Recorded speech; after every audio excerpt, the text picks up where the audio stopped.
वृंदावन के प्रख्यात संत रितेश्वर जी महाराज ने गोरखपुर पहुंचकर मीडिया से बात करते हुए कहा कि प्रधानमंत्री नरेंद्र मोदी भारत के वो नागरिक हैं जो कि जम्मू कश्मीर में लगे 370 के कलंक को धोता है और अयोध्या मंदिर 500 वर्षों के बाद बन गया, जिसको बनाने में दिन और रात एक कर दिया। उन्होंने कहा कि हम यह भी कहते हैं कि किसानों को और सुविधा मिले, नागरिकों को और सुविधा मिले। उन्होंने कहा कि भारत में रहकर हिंदी व क्षेत्रीय भाषा जिसको बोलने न आए उसके लिए यह शर्म का विषय है। सभी को यूपी की भाषा बोलनी चाहिए। आज नरेंद्र मोदी व अमित शाह सहित योगी आदित्यनाथ हैं जो कि अच्छा कार्य कर रहे हैं, इसलिए हम खुलकर नाम लेते हैं। यदि हम उनका नाम ले रहे हैं तो यह गर्व का विषय है क्योंकि वह अच्छा कार्य कर रहे हैं। मैं किसी पार्टी के विरोध में नहीं हूँ। विपक्ष को यह चिंता करना चाहिए कि जनता उनके साथ क्यों नहीं है। उन्होंने कहा कि प्रधानमंत्री नरेंद्र मोदी ने राजनीति को एक अच्छा स्वरूप दिया है। मुख्यमंत्री योगी आदित्यनाथ ने यूपी को लॉ एंड ऑर्डर अच्छा दिया है। वह लोग सनातन संस्कृति की रक्षा कर रहे हैं। रितेश्वर महाराज ने कहा कि भाजपा आगामी लोकसभा चुनाव में फिर से चुनाव जीतेगी और तीसरी बार मोदी प्रधानमंत्री बनेंगे। प्रधानमंत्री नरेंद्र मोदी सिर्फ मंदिर के लिए जरूरत नहीं है। प्रधानमंत्री नरेंद्र मोदी भारत के लोगों के बीच भारतीयता, राजनीति में शुचिता और राजनीति में आस्था व्यक्त करना। भारत का युवा, भारत के संभ्रांत लोग पॉलिटिक्स को डर्टी कह करके अलग हट रहे थे। अरे ये राजनीति गंदी है, राजनीति बेकार चीज है।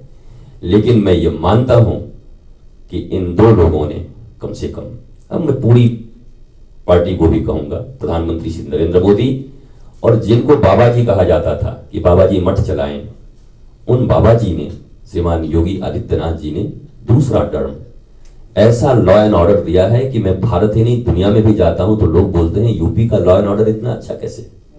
हमने कहा जिनको सिर्फ मठ और मंदिर चलाने के लिए कहा जाता था, चूंकि वो संत हैं और संत का काम है समत्व की दृष्टि से सबके ऊपर सबके विकास का काम करना, तो उन्होंने वो कर दिखाया।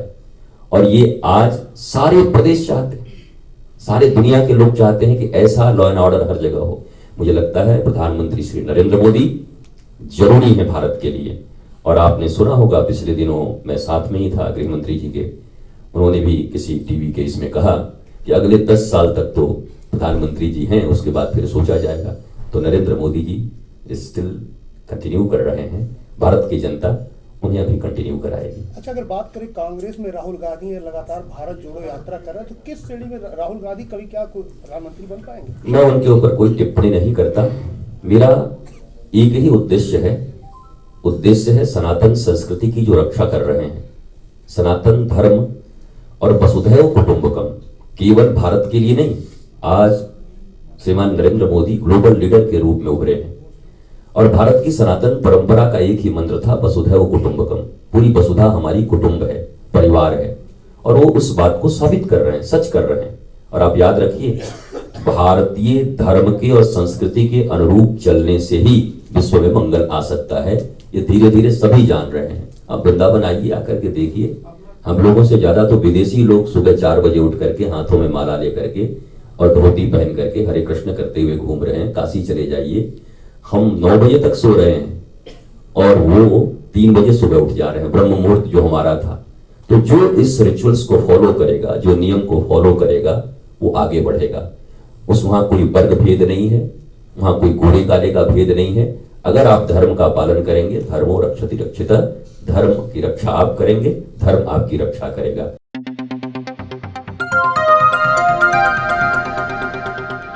बजाओ जरा झूम के बजाओ, बजाओ बजाओ जरा झूम के बजाओ।